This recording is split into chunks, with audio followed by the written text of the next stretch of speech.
Ek lees uit 1 Timoteus 4, verse 9 tot 16. Dit is 'n betroubare woord en kan sonder voorbehoud aanvaar word. Met hierdie vooruitsig span ons kragte in en stry ons, want ons het ons hoop op die lewende God gevestig, wat die verlosser is van alle mense, van almal wat glo. Hierdie dinge moet jy die mense beveel en leer.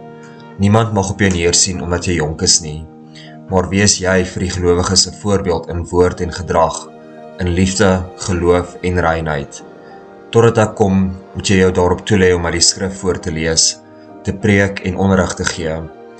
Moenie die genadegawe wat jy het verwaarloos nie. Dit is aan jou gegee deur die profeseë toe die raad van ouderlinge jou die hande opgelê het. Lê jou op hierdie dinge toe, leef daarin, sodat almal jou vordering kan sien. Let goed op jou lewe en jou leer, volhard daarin, want deur dit te doen, sal jy jouself red sowel as die wat na jou luister.